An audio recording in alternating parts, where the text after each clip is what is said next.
Today is the first day of the Songkran holiday.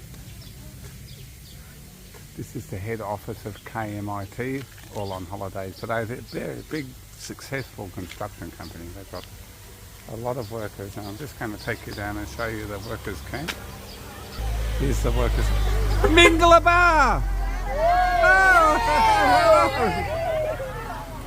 Now that is obviously all the wives of the Myanmar construction camp, and you know they do get Sundays off, but Sundays are working day, as you know, they're home, catch up with this, catch up with that. So they're that happy to have a day off, and they would only have one set of good clothes, which they're obviously dressed in there, and off they go to the temple. Hello! Hey, happy Songkran! Sabadi Songkran! Okay. You still dry? Oh, You're not wet? Oh. No water? No water? Okay. Hey, where's your husband? Husband? No husband? No. Oh, you think so. Bye-bye. Everybody is dressed up now. And here is a friend of mine. We've been friends about 7 years. Hello, mate. You're going, oh, your nice shirt today. Hey, Yes. Holiday today, or you're working? Yes, I'm working today. They're working today? Yes. In the restaurant? Yes. Big chef? Yes. No holiday. Okay, bye-bye, see Okay, you. stay dry. Bye. So here is the newest KMIT construction camp. Obviously they've all gone to the temple or whatever. And that's actually 5-star, this place. Sadly, as is usual, nobody knows how to or wants to take care of the gardens or anything. That's not what they focus on. And here's a couple of the Myanmar girls all dressed up. Good morning, everybody. Mingalaba. Sabadi Songkran. Have a good day. Trust me, those girls are dressed the rest of the year in their work clothes, their uniform, and KMIT are great. They give them proper safety gear, hard hats, uniforms. They're a really, really good company, which is why they get these people to work and stay with them. These families are good, and because of the problems in Myanmar, you find a lot more wives and a lot more children here now than we ever saw before. So in here is the ever-expanding KMIT base. And I tell you, it's just got bigger and bigger and bigger over the years.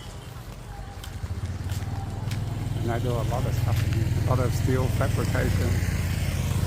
That's the steel fabrication shed over here. And in there is my favourite place, is the teak and the timber and the furniture factory. Good morning, everybody. Mingalaba. Sabadi Songkran. Ah, you are Thai. Are you Thai? Thai. You? Thai. And this one's Myanmar? Mon. Mon. Mon. Mon and Mon. Good Mon. morning. And you? Thai? Mon. But speak Thai. And you look very beautiful today. No. Saway. Tôi. Ah, have a nice day. Happy Songkran. Bye-bye. Every day I walk past here, and this jackfruit, it's had that plastic bag around it for about a month, and now it's had a little baby one out the side. It's just amazing that I don't know when they know it's ripe, but it must be nearly ready to go. And along here there's a beautiful orchid, which has just lost all its flowers, so it's not a beautiful orchid today. But that's it there. I'll just go back here actually. So this isn't actually the construction camp building, but I'll take you down to where so I think these houses down here is probably the managers, because they've been there a long time. It's probably the more important ones. I'll see if we can see inside the teak shop. Someone's working. Hello. And then down here, I'm not sure how much of it we'll see. I call this the swamp camp, and it's really big. One, have a look at the lotus flowers, and these flowers down here, I don't think they're farmed, because I've never seen anyone farming them. I think it's an abandoned lotus farm. They might pick them for something. I'll see if I can get down to the camp here. Now this really is the swamp camp, and this is a big camp. You can just see down the back there. And I was just saying to Nock this morning, there's a major accommodation shortage in the tourist areas of this island, because there's not enough accommodation for the staff. And can you imagine if the construction workers didn't live in the camps? And they're very happy living in these camps, because the alternative of being home in Myanmar, especially after the earthquake, would be terrible. So here's another one of the camps here. And I've got a couple of favourite new dogs. Hello, boy. Hey. He's a beautiful little dog, this boy. He doesn't live in here, he lives over with one of the manager's houses. Hello, little mate. Hey, you're a beautiful dog. So I'll take you up a little bit further to another area. So this is the KMIT managers' houses, and a lot of them are family. It's very, very family orientated. The family comes from South Thailand, Songkran, and so they look after grandmothers and grandfathers and you name it, and they all live along here. But I'll take you into my mate's place. They have like the Thai whiskey, these people up here, and they also like rooster fighting, which isn't my cup of tea, but it's quite interesting how it's all set up. Here's the rooster fighting place. Obviously the party's already started, and that will probably go for about 5 days.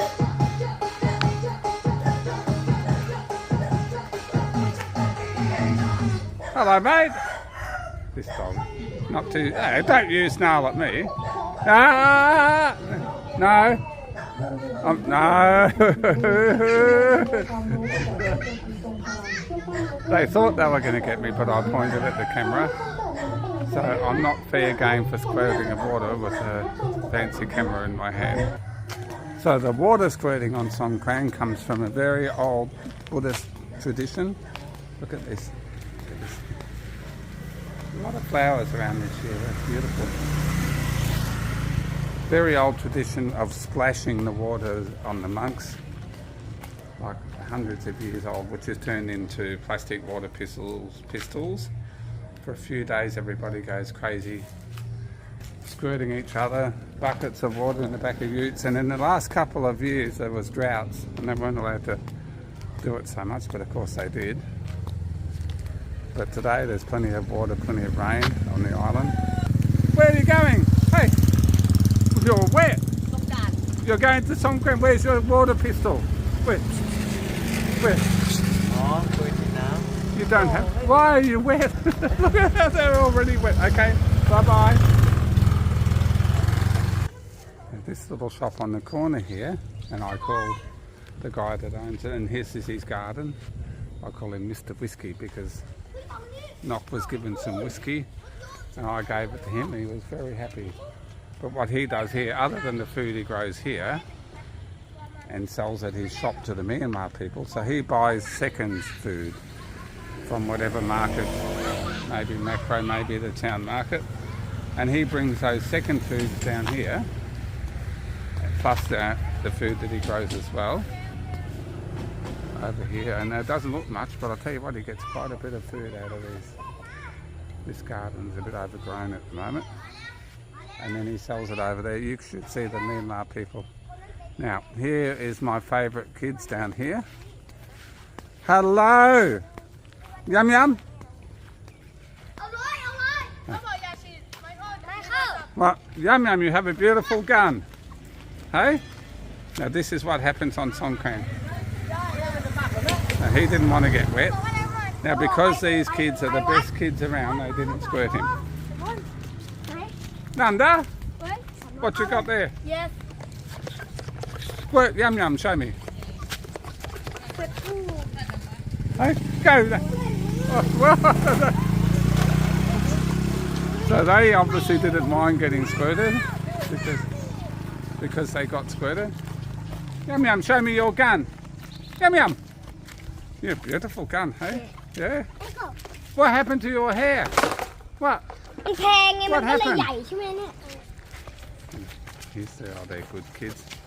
Okay, here comes some motorbikes. Let's see what happens here.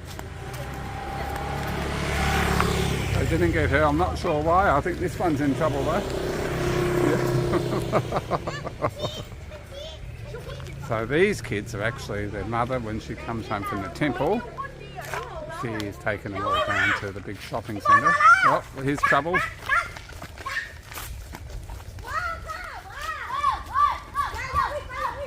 I don't know what. It's their family. Oh, their family had already went. Now this is good. Here we go. These are the kids that just went past before. What's going to happen here?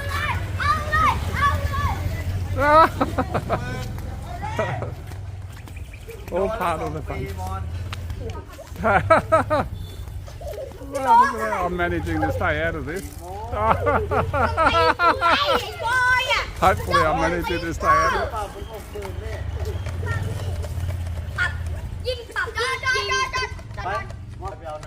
He turned the motorbike off so they can't get away. Go, get him, get him! And this little kid here, him and his twin brother are trouble kids. And I hate to say it, but I'll tell you now, him and his brother have already got a room booked in the jail for later on when they get older. About a month ago, they had a fight with some other kid up the street there at night time, and we happened to be walking past, and all four of them had machetes trying to kill each other, and I'm not joking. We were absolutely amazed. And so the twins family came up, about 10 of them, and they belted the crap out of the other kid with the machete. I honestly thought they were going to kill each other, and naturally you don't interfere in these things. And then the mother of one of the kids come along and sorted them all out. And I just love the way that me and Ma carry that bag of rice. You have rice? What do you have? Rice? King cow? Ah, and he has just walked about 1 kilometre. I'm not sure what he said it was. Something to eat, of course. Okay, well that's what happens on Songkran. My favourite bougainvillea is there. And we're just going to go down there. And I've got my day planned. It's not squirting water pistols. It's hopefully watching St Kilda win the football again, which will be 4 in a row. Happy Songkran, everybody. Bye-bye.